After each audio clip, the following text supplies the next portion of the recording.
నమస్తే, నేను మీ సూర్యారావు. అధికారం కార్యక్రమానికి స్వాగతం. నేటి అధికార కార్యక్రమాల్లో సినీ ప్రపంచాన్ని గురించిన విషయాలతో పాటు కొన్ని రాజకీయానికి సంబంధించిన విషయాలు కూడా చర్చించబోదాం.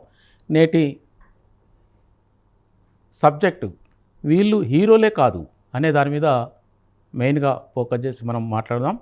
ఇవాళ నేటి ప్రపంచంలో సినిమా రంగంలో కానీ రాజకీయ రంగంలో కానీ సినిమా రంగంలో ముఖ్యంగా బహుజనుల పాత్ర ఏందనేది చాలా ప్రశ్నార్థకంగా మారింది. వచ్చిన ఒక్కరిద్దరిని కూడా వివక్షలకు గురి చేసి వారిని ఆ రంగం నుంచి ఎలా పాలదోరాలన్న దాని మీదనే సినీ ప్రపంచం అంతా కూడా ఈ దోపిడి కులాలు వాళ్ళు చేస్తున్న ప్రయత్నాలకు చాలామంది బలైపోతున్నారు. అలాగే ఇటీవల భారతదేశ ఉపరాష్ట్రపతిగా రిజైన్ చేసినటువంటి ధడ్కడ్ ఆయన స్థానంలో ఇప్పటివరకు భారతదేశానికి స్వతంత్రం వచ్చినప్పటి నుంచి 14 మంది ఉపరాష్ట్రపతులుగా చేస్తే ఒక్కరు కూడా ఓబీసీకి సంబంధించిన వ్యక్తి కాకపోవడం చాలా దారుణం. అలాంటి విషయాల్ని చర్చిద్దాం. ఫస్ట్ ముందుగా మనతో ఈ చర్చలో పాల్గొనడానికి టి చిరంజీవి గారు, retired IAS, Telangana BC intellectuals ఫోరంగా పనిచేస్తున్నారు. అలాగే డాక్టర్ జె పూర్ణచంద్ర గారు, retired DGP, all India BSP కోఆర్డినేటర్గా ఉన్నారు. సారు వీళ్ళిద్దరితో ఇలా చర్చలో మనం డిస్కస్ చేద్దాం. ముఖ్యంగా ముందు చిరంజీవులు సార్తో స్టార్ట్ చేద్దాం. సార్, మీరు చెప్పండి, ఇంతకాలం తర్వాత సినీ రంగంలో బీసీలకు కానీ బహుజనులకు కానీ తగిన గుర్తింపు లేదు. తగిన గుర్తింపు ఏ విధంగా ఉందంటే వివక్ష రూపంగా వాళ్ళ మీద కేసులు పెట్టే రూపంగా ఉన్నది తప్ప రియల్గా ఈ సమాజం, సినీ సమాజం వాళ్ళని గుర్తించి ప్రజల్లో మంచి పేరు తెచ్చిన దాఖలాలు అయితే కనపడలేదు సినీ ప్రపంచం. అట్లాగే ఇటీవల ఉపరాష్ట్రపతిగా రిజైన్ చేసినటువంటి ధడ్కడ్ స్థానంలో ఓబీసీలకు ఇంతవరకు ఒక్కసారి కూడా భారతదేశానికి స్వతంత్రం వచ్చిన తర్వాత ఉపరాష్ట్రపతిగా అవకాశం దక్కలేదు. కాబట్టి ఈ రెండింటి మీద మీకున్న అభిప్రాయం చెప్పండి సార్. సో మొట్టమొదట ఈ రాజకీయం గురించి మాట్లాడి తర్వాత సినిమా రంగం కదా. సో మొట్టమొదట ఇప్పుడు రాష్ట్రపతి ఉపరాష్ట్రపతి అపాయింట్మెంట్లోకి వచ్చేస్తే భారతదేశంలో 18 మంది రాష్ట్రపతి లైన్లు, అందులో కేవలం ఒకరు ఓబీసీ లైన్లు, అది జ్ఞాని జైల్ సింగ్ గారు. ఇంకా మిగతా ఎవరు కూడా ఓబీసీ కులానికి చెందిన వాళ్ళు లేరు. అట్లనే ఉపరాష్ట్రపతి విషయానికి వచ్చేస్తే 14 మంది ఉపరాష్ట్రపతులు ఇప్పటి వరకు అయినారు, అందులో ఒక్కరు కూడా ఓబీసీ లేరు. సో అందుకే ఈరోజు మేము ఓబీసీ ఇంటలెక్చువల్ ఫోరం తరఫున ఈసారి ఖచ్చితంగా మీరు ఓబీసీలకే ఉపరాష్ట్రపతి పదవి ఇవ్వండి, అదేవిధంగా సౌత్ ఇండియా నుంచే ఇవ్వమని చెప్పి మేము రాసినాం. ఎందుకంటే రీజనల్ బ్యాలెన్సెస్ కూడా ఉంటాయి. నార్త్ ఇండియా నుంచి అటు రాష్ట్రపతి ఉన్నారు కాబట్టి ఉపరాష్ట్రపతి ఇటు ఉండాలి అని చెప్పేసి బీజేపీ అధ్యక్షులు నడ్డా గారికి, అదేవిధంగా జేపీ నడ్డా గారికి, మన ప్రధాని గారు నరేంద్ర మోడీ గారికి కూడా ఈరోజు మార్నింగ్ మెయిల్ పంపడం జరిగింది. సో మేము చెప్తున్నాం ఏంటంటే దేశంలో 80 కోట్ల మంది బీసీ ప్రజలు ఉంటే హయ్యెస్ట్ కాన్స్టిట్యూషనల్ పోస్ట్ అయిన ప్రెసిడెంట్స్, వైస్ ప్రెసిడెంట్ల ఎంత డిస్పారిటీ ఉన్నదో చూడండి. ఇది ఈ గత 77 సంవత్సరాలుగా నడుస్తున్నటువంటి చరిత్ర. మరి 80 కోట్ల మంది ప్రజలకు హయ్యెస్ట్ కాన్స్టిట్యూషనల్ పోస్టుల భాగస్వామ్యం లేకపోవడమే కాదు, అది వాళ్ళ ఆత్మగౌరవానికి సంబంధించిన సమస్య, ఆత్మాభిమానానికి సంబంధించిన సమస్య. మీరు ఇంతమంది జనాభా ఉన్నటువంటి ఈ ప్రజల్ని మీరు భాగస్వామ్యం చేయకుండా ఇక్కడ డెమోక్రటిక్ కంట్రీగా దీన్ని ఎట్లా రూల్ చేస్తారు? సో మేమేమంటున్నామంటే ఇవాళ మీరు ఎట్లయితే భారతీయ జనతా పార్టీ ఈ మధ్య కాలంలో కులగణన చేస్తామని చెప్పి ఒక నిర్ణయం తీసుకున్నారు, దాన్ని స్వాగతిస్తున్నాం. అదే స్ఫూర్తితో కూడా ఉపరాష్ట్రపతి పదవిని ఓబీసీలకు ఇవ్వండి అని మేము కోరుతూ ఉన్నాం. ఎందుకంటే ఈ భారతదేశం అందరికీ చెందింది అనేటువంటి భావన అందరిలో రావాలి. కొందరిని పాలన నుంచి ఎక్స్క్లూజన్ చేసి పడేసి ఈ భారతదేశం అందరిదంటే ఎవరు ఒప్పుకుంటారు? అందుకని పాలనలో మీరు అందరికీ రిప్రజెంటేషన్ ఇస్తే అందరు ప్రజలు ఈ దేశం నాదే అనుకుంటారు, కష్టపడతారు. సో దాన్ని ఉద్దేశం పెట్టుకుని మేము ఇవాళ సామాజిక న్యాయం అందరికీ ఇవ్వాలనే ఉద్దేశంతో లెటర్ రాయడం జరిగింది. అదొక ఇష్యూ. ఇక రెండోది సినిమా రంగంకి వచ్చేసి సినిమా రంగంలో సామాజిక న్యాయం అనేటువంటి మాట లేదు. ఈ రంగం అంతా కూడా కళామ తల్లి ముద్దు బిడ్డలకు క్రియేటివిటీ ఫీల్డ్ వాళ్ళకు అవకాశం రావాలి, కానీ ఈ రంగంలో మొత్తం కూడా కులపిచ్చి కింది నుంచి పైదాకా, అంటే పైనుంచి కింది దాకా కూడా మొత్తం వాళ్ళే డామినేట్ చేస్తున్నారు. మళ్ళీ భారతదేశంలో మన సౌత్ ఇండియాలో చూస్తే తమిళనాడులో ఆ పరిస్థితి లేదు, కర్ణాటకలో లేదు, కేరళలో లేదు. కేవలం తెలుగు సినిమా పరిశ్రమ మట్టుకే ఒక 4-5 కులాల చేతిలో ఉన్నాయి. మొదటి నుంచి మనం చూస్తే ఫస్ట్ మద్రాసులో ఉన్నప్పుడు సినీ రంగం రెడ్డిస్తో స్టార్ట్ అయింది. వాస్తవంగా 1910, 1920s అప్పట్లో వాళ్ళంతా బిఎన్ రెడ్డి వీళ్ళంతా రెడ్డిస్ ఉంది. తర్వాత కమాస్ హ్యాండ్ ఓవర్ అయిపోయింది.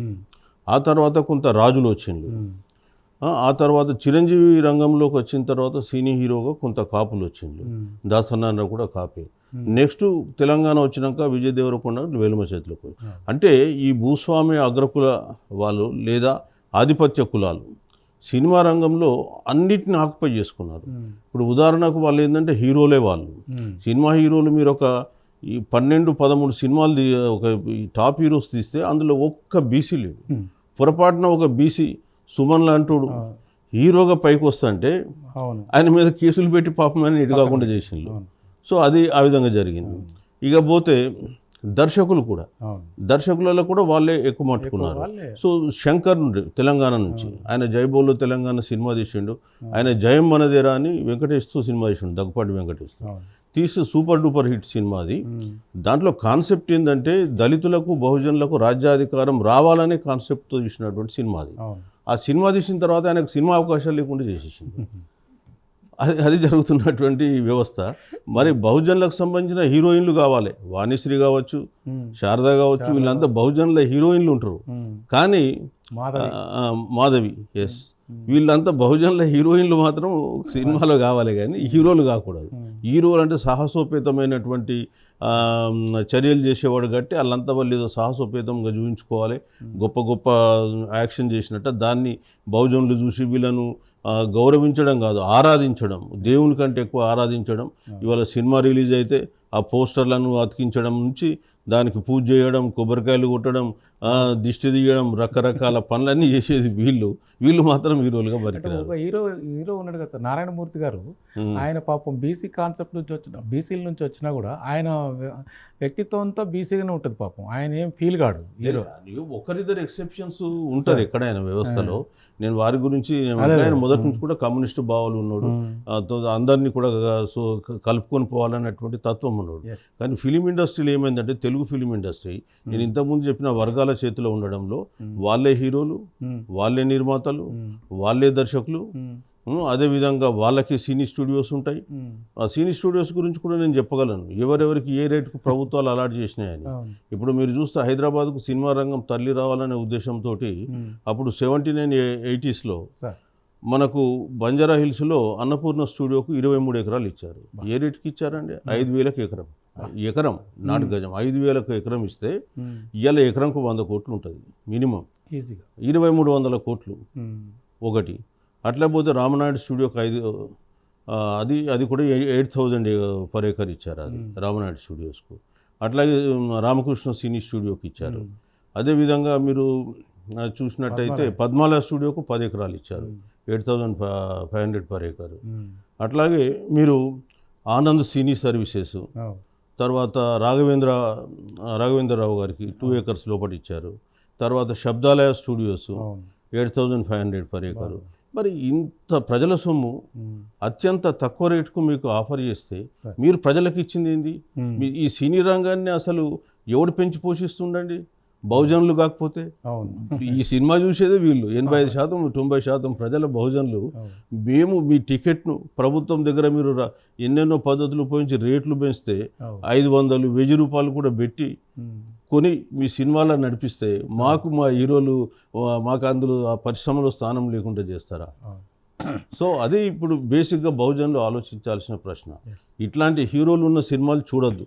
ఎంతమంది హీరోల ఇప్పుడు ముఖాలు చూడబుద్ది అయిద్దండి. వాళ్ళు పేరుకు ఇదేదో హీరో అని అంటారు. వీళ్ళు నిజమైన హీరోలా? సార్ కొనుచుందర్ గారు సార్ చెప్పినట్టు వీళ్ళు అసలు హీరోలే కాదు, ఈ సమాజం పట్ల వాళ్ళకి ఏం ఉండదు. బహుజనులు దాదాపు 90% పబ్లిక్ అంతా కూడా వాళ్ళకి టికెట్లు కొని సినిమా చూస్తే వాళ్ళ హీరోలే తప్ప నిజమైన హీరోలే కాదు. ఇప్పుడున్న సినీ ప్రపంచం అంతా కూడా బహుజనులకు తీరని అన్యాయం జరుగుతుందని అంటారు. మీరేమంటారు? ఇప్పుడు 2 సబ్జెక్ట్స్ మీరు ఈరోజు డిస్కషన్లో పెట్టారు. ఒకటేమో మరి ఉపరాష్ట్రపతి ఏ వర్గాలకు చెందిన వాళ్ళు కావాలి, ఇప్పుడు సినిమాలో హీరోలు ఏ వర్గాలకు చెందిన వాళ్ళు, ఇవన్నీ కూడా మనం గమనిస్తే ఒక గ్రామంలో ఒక భూస్వామ్య కులం ఎట్లయితే అధికారం చలాయిస్తుందో పెత్తనం చేసి మిగిలిన వాళ్ళందరూ ఆ కులం చెప్పు చేతల్లో ఉండటం అనేది జరుగుతుంది. అది ఈనాటిది కదా, అనాదిగా జరుగుతూ ఉంది. మనకి డెమోక్రసీ వచ్చినా కానీ మన democracy it's not a social democracy, political democracy రానట్టే లెక్క. పొలిటికల్ డెమోక్రసీ అంటే పేపర్ మీద ఉంది మన డెమోక్రసీ, కానీ ఎవరు గెలవగలరు, ఎవరైతే బాగా పెట్టుబడి పెట్టగలరో వాళ్ళే ఎమ్మెల్యేలు కాగలరు. అలాగే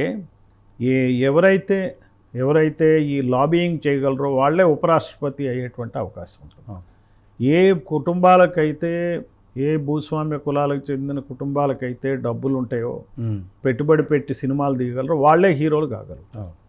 సో అట్లాంటి వాళ్ళు ఒక 20-30 మంది హీరోలు అయితే కొన్నాళ్ళకి జనాలు చూసి వాడు బాగున్నా బాగుపోయినా మొహం అలవాటు పడిపోయి వాళ్ళు కూడా ఒక ఫ్యాన్ బేస్ని తయారు చేసుకుని ఆ ఫ్యాన్ బేస్కి కూడా వాళ్ళు డబ్బులు ఇస్తారు. హీరోలు జిల్లాల వారీగా ఫ్యాన్ ఉంటుంది, వాళ్ళకి డబ్బులు ఇస్తారు. వీళ్ళు వెళ్ళంగానే అక్కడ రిలీజ్ రోజున పెద్ద హంగామా చేయాలా.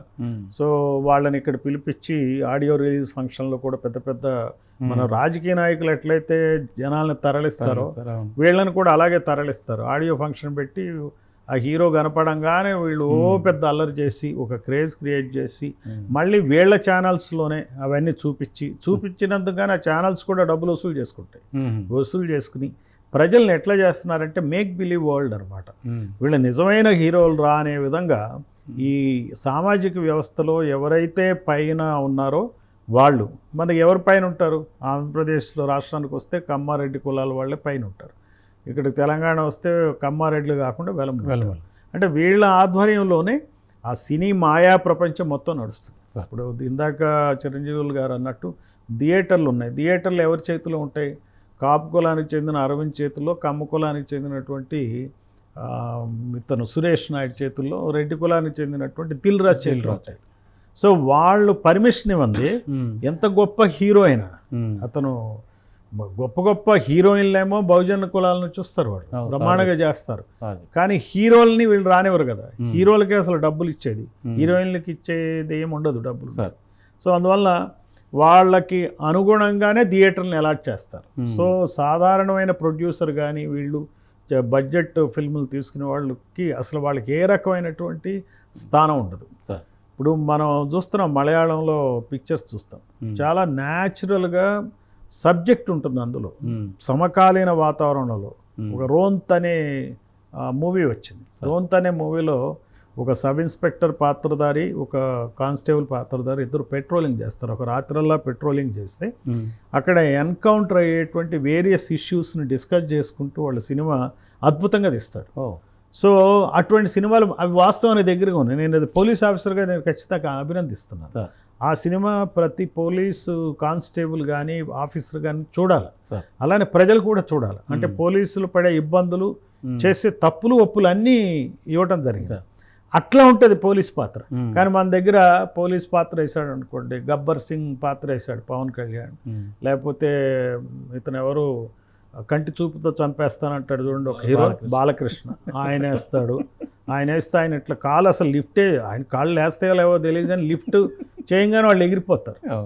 సో ఈ రకమైనటువంటి వాస్తవానికి దూరంగా ఉండే ప్రజలకు భ్రమలు కల్పించే సినిమాలు తీస్తారు. వీళ్ళు తోలుబొమ్మ హీరోలు వీళ్ళందరూ. ఇప్పుడు వీళ్ళు చేసేదంతా తోలుబొమ్మల అట్లాగనే. వీళ్ళు ఈ హీరోలతో వచ్చిన ప్రాబ్లం ఏంటంటే రాజకీయాలకు కూడా పెద్ద ముప్పు వచ్చింది. రాజకీయాల్లో 1983లో మా ఎన్టీ రామారావు పార్టీ స్థాపించినాక ఆయన ఏం చేశాడు? ఆయన మరి బీసీల ప్లాంక్ తీసుకున్నాడు, బీసీలకి న్యాయం ఏం జరగలేదు. బీసీలకి రిజర్వేషన్ స్థానిక సంస్థల్లో అన్నాడు, అదేమో కోర్టుకు వెళ్ళేటప్పటికి మళ్ళీ ఆయన వెనుదిరిగాడు. దాన్ని ఇంప్లిమెంట్ చేయడానికి ఆయనకు మనస్కరించాల.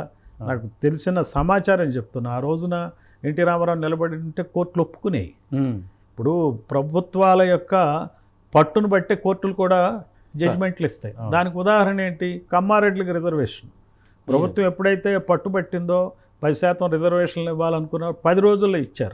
సో కోర్టులేమి తప్పు పట్ల. ఇప్పుడు 50% దాటినా కానీ వాళ్ళు ఏం మాట్లాడట్లేదు. అలానే జయలలిత పట్టుబట్టింది కాబట్టి రిజర్వేషన్ల గురించి మరి అక్కడ పివి నరసింహరావు ప్రైమ్ మినిస్టరు, ఆయన బ్రాహ్మణు, జయలలిత బ్రాహ్మణ్, అట్లానే ఈ Shankar Dayal Sharma president of India Brahmin. వాళ్ళ కాలంలోనే వాళ్ళకి రిజర్వేషన్లు దొరికినాయి. ఎందుకంటే అక్కడ రాజకీయంగా బహుజన రాజకీయాలు స్ట్రాంగ్గా ఉన్నాయి కాబట్టి మీకు అక్కడ న్యాయం జరిగింది తమిళనాడులో. సరే మన రాష్ట్రాలకు వచ్చేటప్పటికి రాజకీయం అంతా ఈ కులాల చేతుల్లో ఉండేటప్పటికి ఏమైపోతుంది, మీకు సినిమాల్లో కూడా వాళ్ళ ప్రభావం ఉంది. సినిమాల ప్రభావం రాజకీయాల మీద, రాజకీయాల ప్రభావం సినిమాల మీద ఉండి బహుజనులు అసలు ఈ ఉన్న విషవలయాన్ని అర్థం చేసుకోవట్లేదు. ఈ బహుజనులకి ఇది జరుగుతున్న నష్టాన్ని, వీళ్ళు నిజమైన హీరోలు కాదు. నిజమైన హీరోలు ఎవరు? ఒక జ్యోతిబా పూలే నిజమైన హీరో. అది తెలియట్లా, ఈ భావజాలం ప్రజల్లోకి అందట్లా. 1848లోనే నిజమైన స్వాతంత్ర పోరాటం మొదలుపెట్టింది జ్యోతిబా పూలే. ఎందుకంటే విద్యను అందించడం మొదలుపెట్టాడు. భార్యనే టీచర్గా ట్రైన్ చేసి స్కూల్ చెప్పడం మొదలుపెట్టాడు. పాఠశాలలు పెట్టి వాళ్ళని విద్యావంతులు చేయటం మొదలుపెట్టాడు. అట్లానే సాహు మహారాజ్, ఆ తర్వాత అంబేద్కర్, పెరియార్, కాన్షీరామ్, వీళ్ళందరూ హీరోలు. అంతేగాని ఈ రంగులు వేసుకుని వచ్చి విగ్గులు పెట్టుకుని కొంతమంది హీరోలు ఉంటారు. వాళ్ళు 24 గంటలు వాళ్ళ విగ్గు ఉంటుంది, బట్టతల వాళ్ళు చూపించడానికి ఇష్టం లేక వాళ్ళు హీరోలు అనుకుంటున్నారు ప్రజలు. వీళ్ళు హీరోలు కానే కాదు. మన బీసీ, ఎస్సీ, ఎస్టీ, మైనారిటీ ప్రజలు గమనించాల్సింది ఏంటంటే మనం ఈ ఫ్యాన్ యాటిట్యూడ్ అనేది తగ్గించుకోవాలి. వాళ్ళు ఎక్కడి నుంచో దిగొచ్చు. వెండితెర వేల్పులట. ఏంటి వేల్పులు? వాళ్ళు వెండితెర వేల్పులు ఏంటి? అర్థం లేని మాటలన్నీ. వాళ్ళు ఏదో దేవుళ్ళు అన్నట్టు చెప్పటం ఏంటి? దాన్ని నమ్మటం ఏంటి? అసలు ఏదో ఒక సినీ సినిమా రిలీజ్ అయితే అక్కడ తొక్కిస్లాట్ ఏంటి, మనుషులు చనిపోవటం ఏంటి? ఆ టైంలో అల్లు అర్జున్ ఓపెన్ టాప్ జీప్లో వెళ్ళి మా జనాలకంతా అభివాదం చేసుకుంటూ ఏంటి అసలు అది? వాళ్ళు నిజంగా హీరోలు అనుకుంటున్నారు. 100 మంది 1000 మంది వచ్చేటప్పటికి ఈ హీరోలకు కూడా ఒక మానసిక రుగ్మత ఏర్పడింది. వాళ్ళు నిజంగా హీరోలేమేమో అని భ్రమించి వాళ్ళ భ్రమల్లో వాళ్ళు ఉండి అసలు ఇక్కడ ఒక సిస్టమ్ ఉంది, పోలీస్ వ్యవస్థ ఉంది అనేటువంటి అర్థం లేకుండా బిహేవ్ చేస్తున్నారు. అంటే నేను అనేది ఏంటంటే ఈ రోజున ఒక గ్రామంలో ఎలా అయితే పెత్తందారి వ్యవస్థ ఉందో అదే పెత్తందారి వ్యవస్థతోనే రాజకీయ పార్టీలు నడుస్తున్నాయి, అసెంబ్లీలు నడుస్తున్నాయి, వాళ్ళకు అనుగుణంగా పాలసీలు వస్తున్నాయి. కాబట్టి పెద్ద హీరోలు వాళ్ళ టికెట్ల ధర పెంచమంటే కూడా పెంచాల్సి వస్తుంది. ఎందుకంటే ఈ అసెంబ్లీలో ఉంది, గ్రామంలో ఉన్న పెత్తందారే ఇక్కడ రాష్ట్రంలో చీఫ్ మినిస్టర్గా ఉంటున్నాడు. కాబట్టి ఇదే పెత్తందారులు సినిమా ప్రపంచంలో ఉంటున్నారు. కాబట్టి వాళ్ళ రిక్వెస్ట్ని వీళ్ళు క్విడ్ ప్రోకో విధానంలో సాగుతూ ఉంది. దీన్ని చూసి ఈ బహుజనులైనటువంటి ఫ్యాన్స్ పిచ్చి భ్రమలో పడిపోయి వాళ్ళు నిజంగా హీరోలు అనుకుంటున్నారు. ప్రజలు గుర్తుంచుకోవాల్సింది ఏంటంటే నిజమైన హీరోలు జ్యోతిబా పూలే, అంబేద్కర్, తర్వాత సాహు మహారాజ్, కాన్షీరామ్, వీళ్ళని నిజమైన హీరోలు. వీళ్ళని ఫాలో అయిన క్రమంలో ఖచ్చితంగా ఏమవుతుందంటే గ్రామంలో మనకి సరైన సోషల్ డెమోక్రసీ అనేది ఏర్పడుతుంది, నిజమైన పొలిటికల్ డెమోక్రసీ వస్తుంది, నిజమైన ఎకనమిక్ డెమోక్రసీ వస్తుంది. ఈ అంతరాలన్నీ తగ్గుతాయి. అందువలన ఉపరాష్ట్రపతిని ఓబీసీ వర్గానికి చెందిన వాడిని చేయటానికి కానీ ఇంకా ప్రభుత్వం ఖచ్చితంగా చేయాల్సి వస్తుంది ఈ రకమైనటువంటి అవగాహన ఉన్నప్పుడు. అలానే వీళ్ళు ఎవరైతే ఈ రోజున సినిమాల్లో జరిగేది ఏంటంటే ఈ వ్యాపారం అతిపెద్ద మనీ లాండరింగ్, డ్రగ్ ట్రాఫికింగ్ జరుగుతుంది. అసలు వీళ్ళంతా ఏ విలువలు లేని వ్యక్తులైపోయారు. ఇప్పుడు ఏమవుతుందండి, ఒక సబ్జెక్ట్ మనం ఇందులో ప్రజలు అర్థం చేసుకోవాల్సిన అవసరం ఉంది. యాక్షన్ అనేది ఒక స్కిల్ అండి. యాక్ట్ చేయటం అనేది ఒక స్కిల్, క్యారెక్టర్ కాదు అది. క్యారెక్టర్ నీతివంతంగా ఉంటాం. ఒక అంబేద్కర్ నీతివంతంగా ఉన్నాడు, ఒక జ్యోతిబా పూలే నీతివంతంగా ఉన్నాడు, ఒక పెరియార్ నీతివంతంగా ఉన్నాడు. వాళ్ళు ప్రజలకు సేవ చేయాలని చెప్పారు. వాళ్ళు నిజమైన హీరోలు కదా. వాళ్ళకి వీళ్ళేమిటి, వీళ్ళు చేసేదేంటో, వాళ్ళు తెర వెనుక చేసేటువంటి కార్యక్రమాలు సాధారణమైన వ్యక్తులు చేసేవే చేస్తారు. అంతకన్నా ఏమి గొప్పగా ఉండరు. మరి రకరకాలైనటువంటి వ్యసనాలు అన్నీ ఉంటాయి వాళ్ళకి. ఆ ఉండే వాళ్ళలో క్యారెక్టర్ అనేది చాలా క్వశ్చనబుల్ క్యారెక్టర్ ఉన్నవాళ్ళు. స్కిల్ అద్భుతంగా ఉంది కాబట్టి ఈ స్కిల్ని బట్టి దేవుళ్ళు అనుకుంటున్నారు, ప్రజలు హీరోలు అనుకుంటున్నారు. కానే కాదు, ఇది గమనించాలి. గమనించి మనం గనక ఈ రాష్ట్రంలోని పరిస్థితులు మారాలంటే, ఈ రోజున ఏదైనా అన్యాయం జరుగుతుందో బీసీలకి అని అంటే ఇది సరైన పద్ధతిలో మనం దాన్ని తీసుకుని క్వశ్చన్ చేయాలంటే ఖచ్చితంగా ఈ అవగాహనతో మనం ముందుకెళ్ళాలా. ఈ సినిమా హీరోల ఇజంకి బలి కావద్దు. సినిమాలు చూడండి, అది 1 గంట 2 గంటల వరకే దాని పని. దాన్ని వాళ్ళు నిజంగా దేవుళ్ళు అని చెప్పి వాడు ఎప్పుడు లేస్తారు, ఎప్పుడు పడుకుంటారు, ఏం చేస్తారు, వీటిలన్నింటిలోనూ ఏం తింటారు, ఇవన్నీ అనవసరమైనటువంటి ఈ పేపర్లు కానీ టీవీలు కూడా పెద్ద ఇంటర్వ్యూలు, ప్రమోషన్ క్యాంపెయిన్స్ ఇవన్నీ చేయటం ద్వారా ప్రజలను మభ్యపెడుతున్నారు. ఇది ప్రజలు గమనించందే. మనం ఈ సినీ మాయ నుంచి కనుక బయటపడకపోతే మన ప్రజలకు చాలా నష్టం అని చెప్పి ఈ సందర్భంగా చెప్పచ్చు. Sir thank you sir Chiranjeevi sir చెప్పినాడు సినీ మాయా ప్రపంచం అంటే ఆ 2-3 కులాలే. మా అంటే ఇంకో కులం, వాళ్ళు చేసిందే సమాజానికి మంచి మెసేజ్ అన్నట్టు, వాళ్ళు తీసిందే మంచి మెసేజ్ అన్నట్టు ఈ సమాజంలో.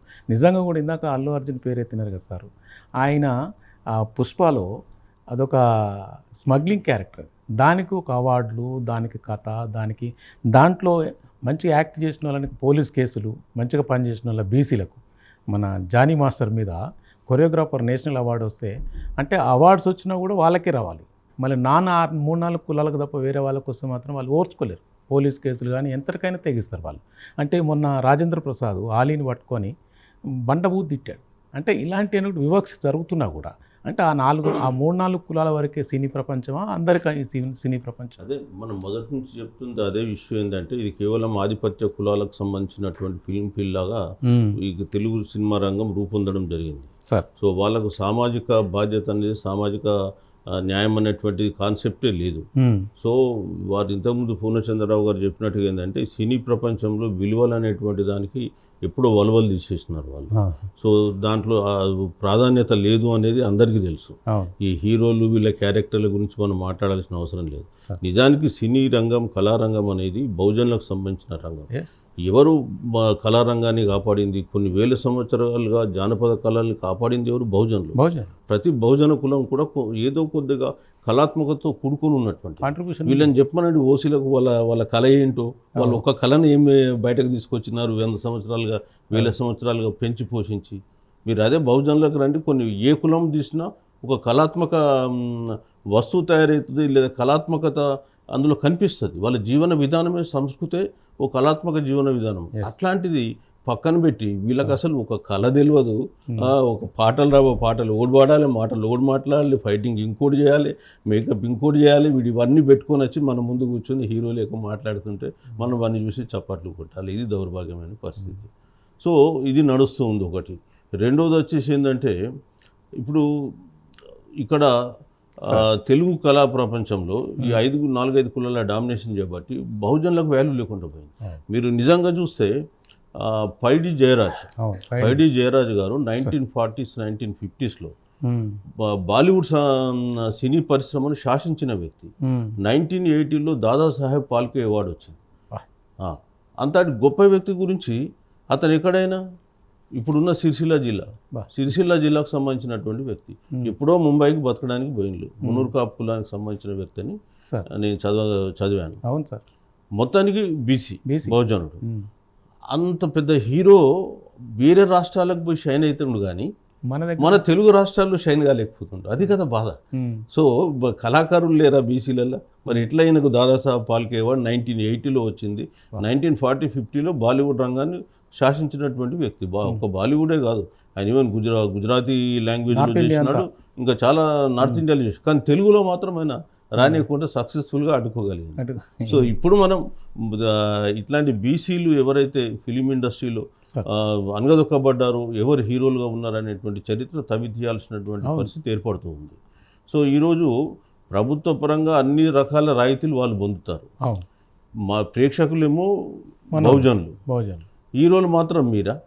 ఇక సినీ రంగ ప్రవేశం మనం చూస్తూనే ఉన్నాం ఎట్లా వస్తుంది. ఇవాళ బీసీలు మన కర్ణాటక పోతే ఇప్పుడు మన మన కేజీఎఫ్ సినిమా వచ్చింది. కేజీఎఫ్ సినిమా ఎవరు హీరో? యాష్ ఎవరు? ఒక బీసీ.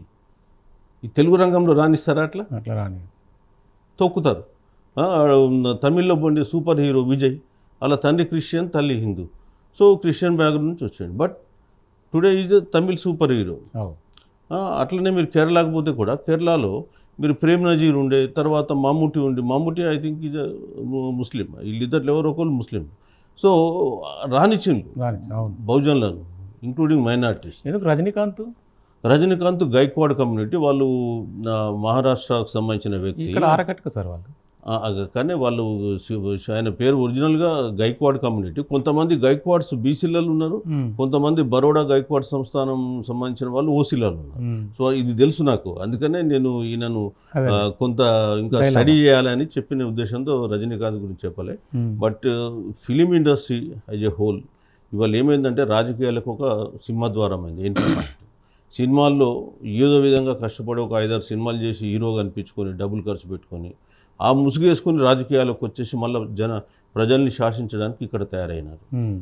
ఈ ట్రెండ్ అనేది మొత్తం సౌత్ ఇండియాలో ఉంది. ఇంకా బాలీవుడ్లో అంటే నార్త్ ఇండియా సీన్లో అంత లేదు, కానీ సౌత్ ఇండియాలో చాలా ఉంది. సో ఇది మనం దాన్ని బ్రేక్ చేయాలి. ఈ చైన్ బ్రేక్ చేయకుండా మనము బహుజనులకు రాజ్యాధికారం అంటే కష్టమైంది. ఫస్ట్ మనం బహుజనుల మైండ్ సెట్ మారాల్సిన అవసరం ఉంది. వీళ్ళను ఎంతసేపు ఒక వెండితెర వేల్పుల్లాగా ఆరాధిస్తారో అంతకాలం బీసీలకు రాజ్యాధికారం సాధించడం కష్టమైంది. సో మేమేమంటున్నామంటే ప్రభుత్వాలకు, మీరు బీసీల బహుజనుల పాత్ర సినిమా రంగంలో వచ్చేలాగా మీరు ప్రోత్సాహకాలు ఇవ్వాలి.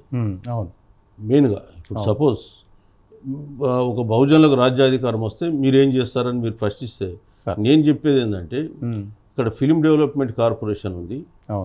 బహుజనుల ప్రొడ్యూసర్స్గా మీరు రండి, బహుజనులను పెట్టి సినిమా తీయండి, 90% బహుజనులు పెట్టి సినిమా తీయండి, 2 కోట్ల వరకు సబ్సిడీ మేము ఇస్తాం ప్రతి సినిమాకు. సో మీరు తీయండి. ఇప్పుడు ఏముంది అసలు, ఇప్పుడు ఈ సినిమా బడ్జెట్లో 100 కోట్లు హీరోకే పోతుంది అన్న. నన్ను 200 కోట్లు పెట్టినా అంటే అలా ఏమున్నది దాంట్లో? మరి ఇప్పుడు చిన్న బడ్జెట్తో వచ్చిన సినిమాలు ఎన్ని హిట్ అవుతలే. యూ ప్రిపేర్ ఇట్, ఓటీటీలో పెట్టుకోండి, సినిమాలు తయారు చేయండి. సో దానికి కావాల్సిన బడ్జెట్ మనం ఇస్తాం, 90% సబ్సిడీ ఇస్తాం, సబ్జెక్ట్ టు మ్యాక్సిమం 2 crores. రండి, సంవత్సరంకు 50 సినిమాలకు ఇస్తాం, తీయండి. ఒక 5 ఏళ్ళ సినిమా ఇండస్ట్రీలో ఇప్పుడున్న హీరోలని చెల్లమంటాడు, ఒక్కరు లేకుంటే పోతాడు. నిజమైన కళాకారులు బయటకు వస్తారు. అది మేము కోరుకునేది. 100 కోట్లు పెద్ద ఇష్యూ కాదు సంవత్సరానికి. 50 సినిమాలు అంటే 100 కోట్లు. ఇప్పుడున్న ప్రభుత్వాలు ఏం చేస్తున్నాయంటే, వాళ్ళు ఏదో గొప్ప పనులు చేసేసినట్టు పేపర్లలో నిండా యాడ్స్ ఇస్తున్నారు. సంవత్సరానికి 300-400 కోట్లు ఖర్చు పెడుతుంది. నేను అందులో ఒక 100 కోట్లే మీకు ఎందుకైనా నిజంగా పనిచేసేవాడికి పేపర్లో అడ్వర్టైజ్మెంట్, ఎవరి కొరకు అడ్వర్టైజ్మెంట్లు ఇస్తున్నారు? నీ మొక్కలు చూడడానికి జనాలు ఉబరాట పడుతున్నాను అడ్వర్టైజ్మెంట్ ఇస్తున్నా. అది కూడా టూ మచ్ అయింది సార్.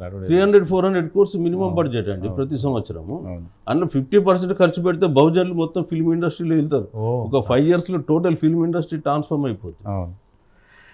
సార్ పునరుద్ధరణ గారు, మీరు సార్ చెప్పినట్టు చివరిగా ఈ సినీ పరిశ్రమని బహుజనుల వంతు అంటే బహుజనులు ఎక్కువగా ఇది చేయాలంటే సార్ కొంత బీసీలు రాజ్యాధికారంకి వస్తే అప్పుడు మేము మా సత్తా ఏందో చూపించడానికి అవకాశం ఉంటుందని అంటారు. అంటే ఇప్పుడున్న పరిస్థితులలో బహుజన వర్గాలు బీసీ సినిమా ఇండస్ట్రీని శాసించాలంటే మార్గాలు ఏంటి?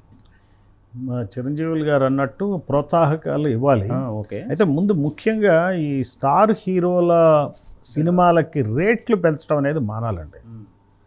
ఇప్పుడు రిజర్వేషన్లు ఇచ్చినట్టు, ఇప్పుడు డబ్బున్నోడికే రిజర్వేషన్, కమ్మారెడ్ల రిజర్వేషన్ లాగా స్టార్ హీరోల సినిమాలకి ఎందుకు రేట్లు పెంచుతున్నా నాకు అర్థం కాదు. ఇప్పుడు 1000 కోట్ల బడ్జెట్తో తీయ నువ్వు మళ్ళీ నీకు రేట్లు పెంచుడేంది నాకు అర్థం కాలే. అసలు ప్రభుత్వానికి ఏం పని రేట్లు పెంచడానికి? ఎందుకు పెంచుతుంది?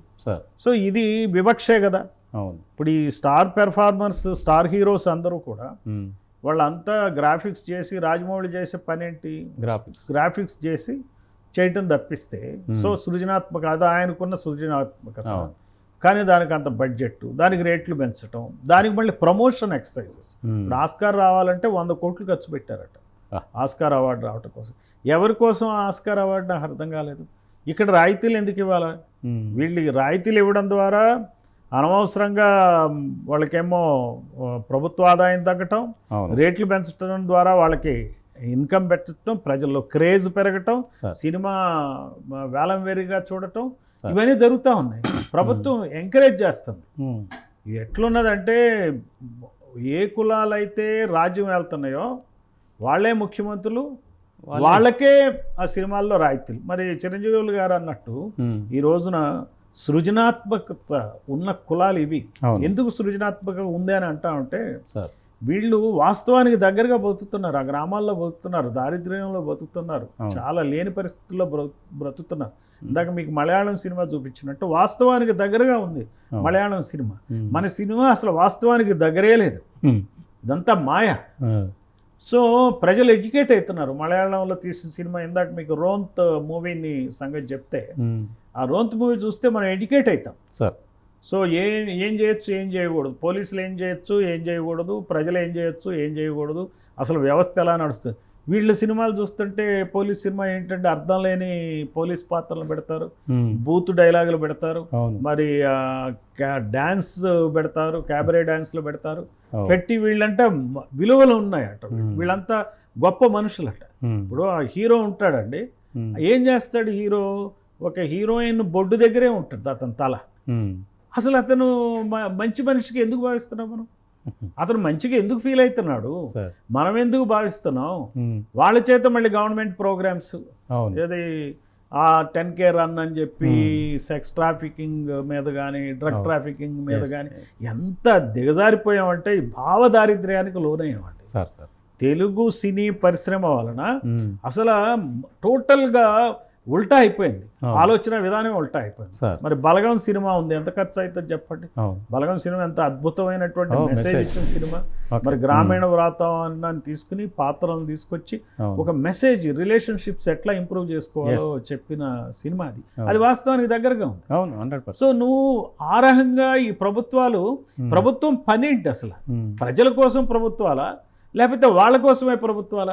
ఇవన్నీ కూడా, ఈ ప్రభుత్వాలన్నీ కూడా తమ సొంతం అనుకుంటున్నారు. చీఫ్ మినిస్టర్ ఏమనుకుంటున్నా అంటే, గెలవంగానే ఇది నా ప్రభుత్వం, నేను చెప్పినట్టు వినాలా, నా కాళ్ళ దగ్గరికి వచ్చినోడికి నేను కావాల్సింది చేస్తా. ఇప్పుడు జగన్మోహన్ రెడ్డి ఏం చేశాడు, ఆ హీరోలందరూ కాళ్ళ దగ్గరికి రావాలని చూశాడు. అసలు ఈ రకమైనటువంటి యాటిట్యూడ్ ఏంటి చెప్పండి?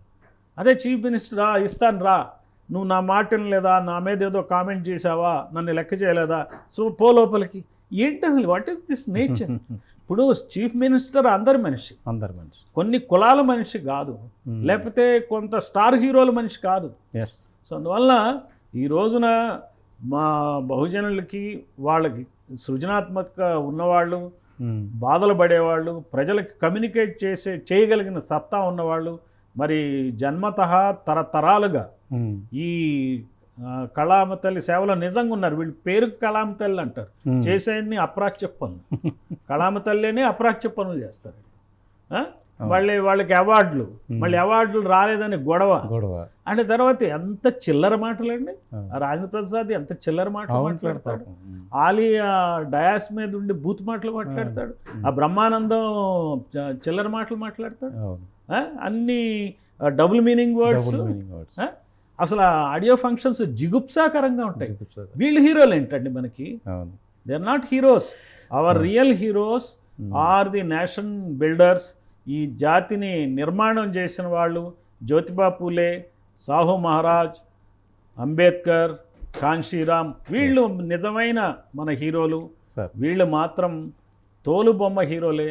ఇప్పుడు ప్రభుత్వం ఇమీడియట్గా సత్వరమే చేయాల్సిన పనులు ఏంటంటే, ఎవరికైతే ప్రభుత్వ భూములు ఇచ్చారో ఆ ప్రభుత్వ భూములు ఇచ్చిన ఏరియాలు ఇప్పుడంతా చాలా విలువైన ప్రాంతాలుగా ఉన్నాయి. చాలా 100 కోట్ల భూమి విలువ ఉంటుంది. ఇక్కడ ఎంతైతే ఇచ్చారో, ఎన్ని ఎకరాలు అయితే ఇచ్చారో అన్ని ఎకరాలు ప్రభుత్వ భూమిని ఇప్పుడు దూరంగా, మనకి హైదరాబాద్ దూరంగా ఇచ్చి, ఇది ప్రజలకి పనికొచ్చే విధంగా ఈ స్టూడియో భూములను వెనక్కి తీసుకోవటం అనేది ఈరోజు చాలా అవసరం. ఆ డబ్బుతో నిధిని ఏర్పాటు చేసి, మరి ఈ బీసీ, ఎస్సీ, ఎస్టీ, మైనారిటీ వర్గాలకు చెందిన కళాకారులు వాళ్ళ యొక్క ఏదైతే ఈ సినిమాలు తీయదలిస్తే ఆర్థిక సాయం, సబ్సిడీ ఇచ్చుకుంటూ చేస్తే ఆ ఒక్క నిధితోనే ఎన్ని బ్రహ్మాండమైన సినిమాలు తీస్తారు. కొన్ని లక్షల మంది బహుజన కళాకారులు బ్రతుకుతారు. ఇది కనుక ఈ ప్రభుత్వాలు ప్రజాప్రభుత్వాలు అయితే ఈ రకంగా చేయాలని చెప్పి కూడా నేను డిమాండ్ చేస్తున్నాను. ఇప్పుడు కొన్ని స్టూడియోలకు అలాట్ చేసినటువంటి భూములు వాళ్ళు కమర్షియల్గా కన్వర్ట్ చేసుకొని సొమ్ము చేసుకున్నారు అనేటువంటి విషయాలు కూడా మనందరికీ తెలుసు. మీరు ఉదాహరణకు చూస్తే రామకృష్ణ సినీ స్టూడియోస్ ముషిరాబాద్లో ఉంది. ఆ ముషిరాబాద్లో ఇచ్చినటువంటి ల్యాండ్ను వాళ్ళు అక్కడ ప్లాట్లు కట్టినారు, కమర్షియల్గా కూడా చేసినారు. అట్లానే పద్మాలయకు ఇచ్చినటువంటి భూమిని కూడా కమర్షియల్గా మార్చుకుని జీ ఫిల్మ్కి అమ్మినట్టుగా కొన్ని వార్తలు కూడా మేము చూడడం జరిగింది. సో నేనేమంటున్నానంటే ఇప్పుడు ప్రభుత్వము నగరంలో నడిబొడ్డు ఉన్నటువంటి భూముల్ని ఒకసారి మనం ఆడిట్ చేయాలి. ఎందుకంటే నిజంగా ఇప్పుడు అన్నపూర్ణ స్టూడియో ఉంది, 23 ఎకరాలు ఎందుకు వాళ్ళకు? ఇప్పుడు ఇవాళ ఒక ఎకరం ధర సుమారు 100 కోట్లకు ఎక్కువ పైగా ఉంది. రామనాయుడు ఉన్నాడు, రామనాయుడు కూడా పక్కనే ఇప్పుడు అపార్ట్మెంట్లు కట్టేస్తున్నాడు స్టూడియోలో. ఫస్ట్ గవర్నమెంటు వీళ్ళని కమర్షియల్ పర్పస్గా పర్మిషన్ ఇవ్వడం ఆపేసేయాలి. రెండోది, ఎవరైతే సినిమా నిర్మాణం చేయకుండా వృధాగా పెట్టినటువంటి ల్యాండ్ ఉంటే ప్రభుత్వం ఆ ల్యాండ్ను వెనక్కి తీసుకోవాలి. ఆ తర్వాత వాళ్ళకు నివాస స్థానాలు కూడా 1500 గజాలు ఇచ్చారు ఆ టైంలో. ఆ 1500 గజాలను కూడా అమ్ముకున్నారు. సో నేనేమంటున్నాను, అక్కడ కూడా ఈ డెవలప్మెంట్ కాకపోతే లేదా అవసరం లేని భూమిని తీసుకొని మనం ఒకవేళ నిజంగా యాక్షన్ చేస్తే ఊరికనే మనకు కొన్ని వేల కోట్లు వచ్చి పడతాయి. ఆ వేల కోట్లతోటి మనం ఒక రివాల్వింగ్ ఫండ్ లాగా పెట్టి రాబోయే కాలంలో ఆర్టిస్టులకు మనం హెల్ప్ చేయొచ్చు, అదేవిధంగా సినిమా ప్రోత్సాహానికి కూడా హెల్ప్ చేయొచ్చు. కేవలం 4-5 కొరకు ఫిలిం ఇండస్ట్రీని దెబ్బతీయడం అనేది కరెక్ట్ కాదని నా ఆలోచన. నిజం కూడా ఈనాడు 90% జనాలకు నిజమైన హీరోలు మహాత్మా జ్యోతిరావు పూలే, అంబేద్కర్, పెరియార్, కాన్షీరామ్ సార్లంట అని పూర్ణచంద్ర గారు చక్కగా చెప్పినారు. ఇప్పుడున్నటువంటి 10% కాదు కదా, 5% కూడా ఈ తోలుబొమ్మల హీరోలు పనికిరారేమో నాకు తెలిసి. ఎనీహౌ ఈనాడు నిజమైన హీరోలు ఈ సమాజంలో సారు చెప్పినట్టు, చిరంజీవి గారు చెప్పినట్టు పూలే మొదటి వరుసలో ఉంటాడు, పూలే సారు మొదటి స్థానంలో ఉంటాడు. కాబట్టి ఈ కార్యక్రమం చాలా చక్కగా ఈ హీరోల మీద సెలవిచ్చిన పూర్ణచంద్ర గారికి అలాగే చిరంజీవి గారికి ప్రైమ్ నైన్ తరపున అభినందనలు తెలియజేస్తూ మరో కార్యక్రమంలో వచ్చే వారం కలుద్దాం.